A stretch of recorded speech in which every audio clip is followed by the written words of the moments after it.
ಎಲ್ಲರಿಗೂ ನಮಸ್ಕಾರ. ನಿಮ್ಮ ಶ್ರಾವ್ಸ್ ಕಲ್ಪವೃಕ್ಷ ಚಾನಲ್ಗೆ ಸ್ವಾಗತ. ಇವತ್ತು 1 ಕಪ್ ಅಕ್ಕಿ ಹಿಟ್ಟನ್ನು ಬಳಸ್ಕೊಂಡು ಲಟ್ಟಿಸದೆ, ಯಾವುದೇ ರೀತಿಯ ಚೀಪ್ಸ್ ಮೇಕರ್ ಬಳಸದೆ ಈ ರೀತಿ ಗರಿಗರಿಯಾಗಿರ್ತಕ್ಕಂಥ ಒಂದು ಚೀಪ್ಸ್ನ ಯಾವ ರೀತಿ ಮಾಡೋದು ಅಂತ ನೋಡೋಣ.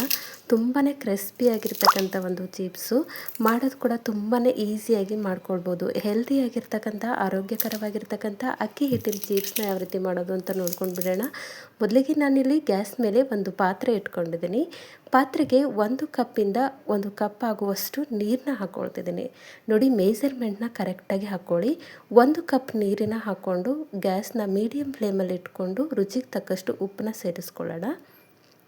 ಇವಾಗ ಇದೊಂದು ಸ್ವಲ್ಪ ಕುದ್ಕೊಳ್ಬೇಕು, ಅಂದರೆ ಮೀಡಿಯಮ್ ಫ್ಲೇಮಲ್ಲಿ ಇಟ್ಕೊಂಡು ನೀರನ್ನ ನಾವು ಬಿಸಿ ಮಾಡ್ಕೊಳ್ಬೇಕು. ಇವಾಗ ನೋಡಿ, ನೀರು ಈ ರೀತಿ ಬಬಲ್ಸ್ ಬರ್ತಿದೆ ಅಂದಾಗ 1 ಸ್ಪೂನ್ ಆಗುವಷ್ಟು ತುಪ್ಪನ ಬಳಸ್ಕೊಳ್ಳಿ. ಇಲ್ಲಿ ತುಪ್ಪದ ಬದಲಿಗೆ ಬೆಣ್ಣೆ ಕೂಡ ಬಳಸ್ಕೊಳ್ಬೋದು. ಇಲ್ಲ, ತುಪ್ಪ ಅಥವಾ ಬೆಣ್ಣೆ ಎರಡು ಇಷ್ಟ ಇಲ್ಲ ಅನ್ನೋದಾಯಿತು ಅಂತಂದರೆ 1 ಸ್ಪೂನ್ ಆಗುವಷ್ಟು ಎಣ್ಣೆ ಕೂಡ ಬಳಸ್ಕೊಳ್ಬೋದು.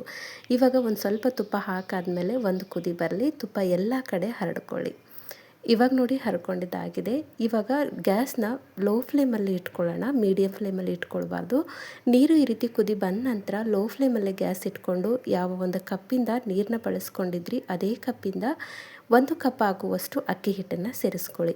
ಅಕ್ಕಿ ಹಿಟ್ಟಿಲಿ ಯಾವುದಾದ್ರೂ ನಡೆಯುತ್ತೆ, ಮನೆಯಲ್ಲೇ ರೆಡಿ ಮಾಡಿರೋದು ಆದರೂ ನಡೆಯುತ್ತೆ, ಅಥವಾ ಅಂಗಡಿಯಿಂದ ತಂದಿರ್ತಕ್ಕಂಥ ಅಕ್ಕಿ ಹಿಟ್ಟಾದರೂ ಕೂಡ ಬಳಸ್ಕೊಳ್ಬೋದು. ಈ ರೀತಿ ಅಕ್ಕಿ ಹಿಟ್ಟು ಹಾಕಿದ ಮೇಲೆ ಈ ಒಂದು ಲೋ ಫ್ಲೇಮಲ್ಲೇ ಇಟ್ಕೊಂಡು ಈ ರೀತಿ ಸ್ವಲ್ಪ ಕೈಯಾಡಿಸ್ತಾ ಬನ್ನಿ. ನೋಡಿ, ಕರೆಕ್ಟಾಗಿರ್ತಕ್ಕಂಥ ಮೆಜರ್ಮೆಂಟ್ ಹೇಳೋದಾಯಿತು ಅಂದರೆ 1 ಕಪ್ ನೀರಿಗೆ 1 ಕಪ್ ಅಕ್ಕಿ ಹಿಟ್ಟು ಕರೆಕ್ಟಾಗಿ ಆಗುತ್ತೆ, ಮತ್ತು ನೀರು ಸೇರಿಸೋ ಅವಶ್ಯಕತೆ ಇರೋದಿಲ್ಲ. ಇವಾಗ ನೋಡಿ, ಒಂದು ಸ್ವಲ್ಪ ತಣ್ಣಗಾಗಬೇಕು. ಗ್ಯಾಸ್ನ ಆಫ್ ಮಾಡಿ ಕೆಳಗಡೆ ಸೈಡಲ್ಲಿ ಇಟ್ಟಿದ್ದೆ. ಒಂದು ಸ್ವಲ್ಪ ಬಿಸಿ ಆಗಬೇಕು, ಅಂದರೆ ಮುಟ್ಟುವಷ್ಟು ಬಿಸಿ ಇದ್ದರೆ ಸಾಕು.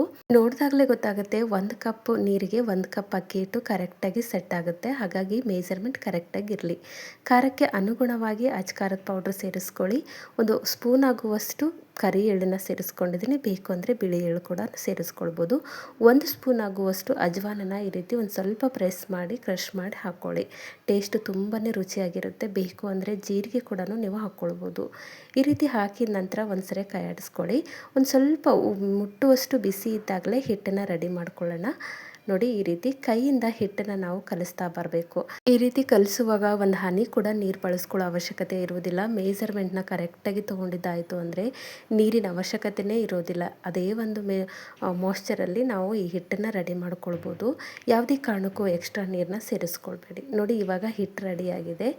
ನಿಮಗೇನಾದರೂ ಕ್ವಾಂಟಿಟಿ ಜಾಸ್ತಿ ಬೇಕು ಅಂತಂದರೆ ಹೇಳಿರ್ತಕ್ಕಂಥ ಮೆಜರ್ಮೆಂಟ್ನ ಅಳತೆನ ಡಬಲ್ ಆಗಿ ಮಾಡ್ಕೊಳ್ಳಿ. ಇವಾಗ ಹಿಟ್ಟು ರೆಡಿಯಾಗಿದೆ. ಎಷ್ಟು ಸಾಫ್ಟ್ ಆಗಿದೆ ಅಂತ ನೋಡ್ತಿರ್ಬೋದು ನೀವು, ಯಾಕಂದರೆ ನೀರು ಕೂಡ ಕರೆಕ್ಟಾಗಿದೆ, ಹಿಟ್ಟು ಕೂಡ ಕರೆಕ್ಟಾಗಿ ಬರುತ್ತೆ. ಒಂದು ಸ್ವಲ್ಪ ಕೈಗೆ ಎಣ್ಣೆ ಅಥವಾ ತುಪ್ಪನ ಅಪ್ಲೈ ಮಾಡ್ಕೊಳ್ಳಿ. ಇವಾಗ ಚೀಪ್ಸ್ನ ಯಾವ ರೀತಿ ಮಾಡೋದು ಅಂದರೆ, ಒಂದು ಸ್ವಲ್ಪ ಈ ರೀತಿ ಹಿಟ್ಟನ್ನು ತೊಗೊಂಡು ರೋಲ್ ಮಾಡಿಕೊಂಡು ಜಸ್ಟ್ ಅಂಗೈಯಿಂದ ಪ್ರೆಸ್ ಮಾಡಿದರೆ ಸಾಕು, ಚೀಪ್ಸ್ ರೆಡಿಯಾಗಿ ಹೋಗುತ್ತೆ. ಇಲ್ಲಿ ಚೀಪ್ಸ್ ಮೇಕರೇ ಬೇಕು ಅಥವಾ ಲಟ್ಟಿಸ್ಬೇಕು ಅನ್ನೋದೇನಿರೋದಿಲ್ಲ. ಜಸ್ಟ್ ಈ ರೀತಿ ರೋಲ್ ಮಾಡಿಕೊಂಡು ಉಂಡೆ ಮಾಡ್ಕೊಂಡ ನಂತರ ಒಂದು ಸ್ವಲ್ಪ ಭಾರ ಹಾಕಿ ಪ್ರೆಸ್ ಮಾಡಿದರೆ ಸಾಕು. ಒಟ್ಟಲ್ಲಿ ಮಿಡ್ಲಲ್ಲಿ ದಪ್ಪವಾಗಿರಬಾರ್ದು. ದಪ್ಪವಾಗಿತ್ತು ಅಂತಂದರೆ ಪೂರಿ ರೀತಿಯಲ್ಲಿ ಉಬ್ಕೊಳ್ಳುತ್ತೆ. ಹಾಗಾಗಿ ಮಧ್ಯಮ ಭಾಗದಲ್ಲಿ ಯಾವುದೇ ರೀತಿಯ ದಪ್ಪವಾಗಿರದೇ ಇರೋ ರೀತಿಯಲ್ಲಿ ನೋಡಿಕೊಂಡು ಕೈಯಿಂದ ಪ್ರೆಸ್ ಮಾಡ್ತಾ ಹೋಗಿ ಪ್ರತಿಯೊಂದನ್ನು ಅದೇ ರೀತಿಯಲ್ಲಿ ಮಾಡ್ಕೊಳ್ಳಿ. ಇಲ್ಲ, ನಮಗೆ ಈ ರೀತಿ ಬೇಡ, ಈ ರೀತಿ ಇಷ್ಟ ಇಲ್ಲ ಅನ್ನೋದಾಯಿತು ಅಂತಂದರೆ ಒಂದು ಟೀ ಕಪ್ಪಿಂದನೂ ಕೂಡ ನೀವು ಈ ಒಂದು ರೋಲ್ ಮಾಡಿರ್ತಕ್ಕಂಥ ಉಂಡೆ ಮೇಲೆ ಪ್ರೆಸ್ ಮಾಡಿದರೆ ಇದೇ ರೀತಿಯಲ್ಲಿ ಚೀಪ್ಸ್ ರೆಡಿಯಾಗಿರುತ್ತೆ. ತುಂಬಾ ಈಸಿಯಾಗಿ ಮಾಡ್ಕೊಳ್ಬೋದು.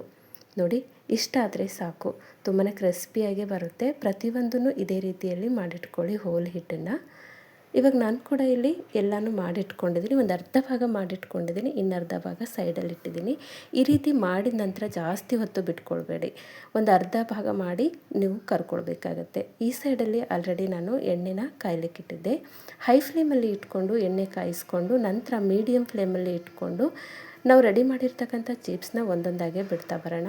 ತುಂಬ ಈಸಿಯಾಗಿ ಬರುತ್ತೆ, ಎಲ್ಲೂ ಕೂಡ ಅಂಟೋದಿಲ್ಲ, ಅಷ್ಟೇ ಕ್ರಿಸ್ಪಿಯಾಗಿ ಬರುತ್ತೆ. ಹಾಕಿದ ನಂತರ ಸಡನ್ನಾಗಿ ನಾವು ಈ ರೀತಿ ಸೌಟಿಂದ ಕೈ ಆಡಿಸ್ಬಾರ್ದು. 1 ನಿಮಿಷ ಬಿಟ್ಕೊಂಡು ನಂತರ ಈ ರೀತಿ ಮೇಲುಗಡೆ ಬರ್ತಿದೆ ಅಂದಾಗ ಒಂದು ಸ್ವಲ್ಪ ನಾವು ಕೆಳಗಡೆ ಏನಾದರೂ ಅಂಟ್ಕೊಂಡಿದ್ವು ಅಂದರೆ ಬಿಡಿಸ್ಕೊಳ್ಬೇಕು, ಇಲ್ಲ ತಿರುಚಿ ಹಾಕ್ಕೊಳ್ಬೇಕು. ನೋಡಿ, ಎಷ್ಟು ಸಿಂಪಲ್ ಆಗಿದೆ. ಆರೋಗ್ಯಕರವಾಗಿ ಮನೇಲಿ ಮಕ್ಕಳಿಗೆ ಆಲೂಗಡ್ಡೆ ತಿನ್ನಲ್ಲ ಅನ್ನೋದಾಯಿತು ಅಂದರೆ ಅಥವಾ ಆಲೂಗಡ್ಡೆ ಕೆಲವೊಂದು ಸರಿ ವಾತ ಅನ್ನೋದಾಯಿತು ಅಂತಂದರೆ ಈ ರೀತಿ ಅಕ್ಕಿ ಹಿಟ್ಟಿನಿಂದ ಚಿಪ್ಸ್ ಮಾಡಿ ಈ ಒಂದು ಅಕ್ಕಿ ಹಿಟ್ಟಿನ ಚಿಪ್ಸ್ನ ನೀವು 2 ತಿಂಗಳವರೆಗೂ ಆರಾಮಾಗಿ ಸ್ಟೋರ್ ಮಾಡ್ಬೋದು. ಒಂದು ಸ್ವಲ್ಪ ಗಾಳಿ ಆಡ್ತಕ್ಕಂಥ ಡಬ್ಬದಲ್ಲಿ ಹಾಕಿಟ್ಟಿದ್ದಾಯಿತು ಅಂತಂದರೆ 2 ತಿಂಗಳವರೆಗೂ ಸ್ಟೋರ್ ಮಾಡೋದ್ರಿಂದ ಯಾವುದೇ ರೀತಿಯ ಎಣ್ಣೆ ಸ್ಮೆಲ್ಲು ಬರೋದಿಲ್ಲ. ನೋಡಿ, ಈ ರೀತಿ ಒಂದು ಸ್ವಲ್ಪ ಬಬಲ್ಸ್ ಕಡಿಮೆ ಆದಮೇಲೆ ನೀವು ತೆಕ್ಕೊಂಡ್ರೆ ಸಾಕು. ತುಂಬ ಈಸಿಯಾಗಿ ಮಾಡ್ಕೊಳ್ಬೋದು. ಹಾಗೆ ಎಣ್ಣೆ ಕೂಡ ಜಾಸ್ತಿ ಏನು ಹೀರ್ಕೊಳ್ಳಲ್ಲ, ಒಂದು ಮಟ್ಟಿಗೆ ಆದರೆ ಸಾಕು. ಆಲೂ ಚಿಪ್ಸ್ ಇನ್ನೂ ಸ್ವಲ್ಪ ಎಣ್ಣೆನ ಜಾಸ್ತಿ ಹೀರ್ಕೊಳ್ಳುತ್ತೆ, ಆದರೆ ಇದು ಅಕ್ಕಿ ಹಿಟ್ಟಿನ ಚಿಪ್ಸ್ ಆಗಿರೋದ್ರಿಂದ ಜಾಸ್ತಿ ಏನು ಎಣ್ಣೆನೂ ಕೂಡ ಬೇಕಾಗೋದಿಲ್ಲ. ಇವಾಗ ನೋಡಿ, ಬಬಲ್ಸ್ ಎಲ್ಲ ಕಡಿಮೆ ಆದಮೇಲೆ ತಗೊಂಡಿದ್ದೀನಿ. ನೋಡ್ತಿರ್ಬೋದು ನೀವು, ಅಕ್ಕಿ ಹಿಟ್ಟಿನ ಚಿಪ್ಸ್ ಅಂತಲೂ ಅನಿಸೋದಿಲ್ಲ, ಆಲೂಗಡ್ಡೆ ಚಿಪ್ಸ್ ಅಂತ ಕೂಡ ಅನಿಸೋದಿಲ್ಲ. ಈ ಒಂದು ಬಾಳೆಕಾಯಿ ಚಿಪ್ಸ್ ರೀತಿಯಲ್ಲಿ ಈ ಒಂದು ಚಿಪ್ಸ್ ರೆಡಿಯಾಗಿದೆ. 2ನೇ ಬ್ಯಾಚ್ ಕೂಡ ಅದೇ ರೀತಿಯಲ್ಲಿ ಕರ್ಕೊಳ್ತಿದ್ದೀನಿ. ಫ್ರೈ ಮಾಡುವಾಗ ಮೀಡಿಯಮ್ ಫ್ಲೇಮಲ್ಲಿ ಇಟ್ಕೊಂಡು ಫ್ರೈ ಮಾಡ್ಕೊಳ್ಳಿ. ಅಂದರೆ ಮಧ್ಯಮ ಭಾಗದಲ್ಲಿ ನಾವು ಒತ್ತಿರೋದ್ರಿಂದ, ಅಂಗೈಯಿಂದ ಪ್ರೆಸ್ ಮಾಡಿರೋದ್ರಿಂದ ಸ್ವಲ್ಪ ದಪ್ಪವಾಗೇ ಇರುತ್ತೆ. ಹಾಗಾಗಿ ಮೀಡಿಯಮ್ ಫ್ಲೇಮಲ್ಲಿ ಇಟ್ಕೊಂಡು ನಿಧಾನವಾಗಿ ಬೇಯಿಸ್ಕೊಂಡ್ರೆ, ಫ್ರೈ ಮಾಡಿಕೊಂಡ್ರೆ ಒಳಗಡೆ ಕೂಡ ತುಂಬಾ ಪರ್ಫೆಕ್ಟಾಗಿ ಫ್ರೈ ಆಗಿರುತ್ತೆ. ಪ್ರತಿ ಬ್ಯಾಚನ್ನು ಕೂಡ ಅದೇ ರೀತಿಯಲ್ಲಿ ಮಾಡ್ಕೊಳ್ಳಿ. ತುಂಬಾ ಕ್ರಿಸ್ಪಿಯಾಗಿರ್ತಕ್ಕಂಥ ಈ ಮಳೆಗಾಲಕ್ಕೆ ಬೇಕಾಗಿರ್ತಕ್ಕಂಥ ಒಂದು ಅಕ್ಕಿ ಹಿಟ್ಟಿನ ಚಿಪ್ಸ್ನ ಈ ರೀತಿ ಒಂದ್ಸರಿ ಟ್ರೈ ಮಾಡಿ. ಈ ಹಿಂದೆ ಕೂಡ ಹಲವಾರು ರೀತಿಯ ಸ್ನ್ಯಾಕ್ಸ್ ರೆಸಿಪಿಗಳನ್ನು ನನ್ನ ಚಾನಲಲ್ಲಿ ಅಪ್ಲೋಡ್ ಮಾಡಿದ್ದೀನಿ. ಇಂಟ್ರೆಸ್ಟ್ ಇತ್ತು ಅಂದರೆ ಒಂದ್ಸರಿ ಚೆಕ್ ಮಾಡ್ಕೊಳ್ಳಿ. ನೋಡಿ, ಕರಿಕರಿಯಾಗಿರ್ತಕ್ಕಂಥ ಅಕ್ಕಿ ಹಿಟ್ಟಿನ ಚಿಪ್ಸು, ಆ ಸೌಂಡಲ್ಲೇ ನಿಮಗೆ ಗೊತ್ತಾಗುತ್ತೆ ಎಷ್ಟು ಕ್ರಿಸ್ಪಿಯಾಗಿದೆ ಅಂತ. ಹೊರಗಡೆಯಿಂದ ಕೂಡ ಅಷ್ಟೇ, ಒಳಗಡೆಯಿಂದ ಕೂಡ ಅಷ್ಟೇ ಕ್ರಿಸ್ಪಿಯಾಗಿರುತ್ತೆ. ನಾನಿಲ್ಲಿ ನಿಮಗೆ ಚೆಕ್ ಮಾಡಿ ತೋರಿಸ್ತೀನಿ ಯಾವ ರೀತಿ ಕ್ರಿಸ್ಪಿಯಾಗಿದೆ ಅಂತ.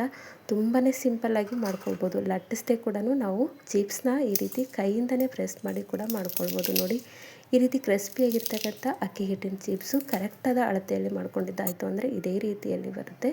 ಐ ಹೋಪ್ ಇವತ್ತಿನ ರೆಸಿಪಿ ನಿಮಗೆ ಭಾಳ ಇಷ್ಟ ಆಗ್ಯದ ಅಂದ್ಕೊಳ್ತೀನಿ. ಇಷ್ಟ ಆಗಿದ್ದರೆ ದಯವಿಟ್ಟು ನನ್ನ ಚಾನಲ್ನ ಸಬ್ಸ್ಕ್ರೈಬ್ ಮಾಡ್ಕೊಳ್ಳಿ. ಹಾಗೆ ಈ ಒಂದು ರೆಸಿಪಿನ ನಿಮ್ಮ ಫ್ರೆಂಡ್ಸ್ ಆ್ಯಂಡ್ ಫ್ಯಾಮಿಲಿಗೆ ಶೇರ್ ಮಾಡಿ. ನಾಳೆ ಮತ್ತೊಂದು ಹೊಸ ರೆಸಿಪಿಯೊಂದಿಗೆ ಸಿಗೋಣ. ಧನ್ಯವಾದ.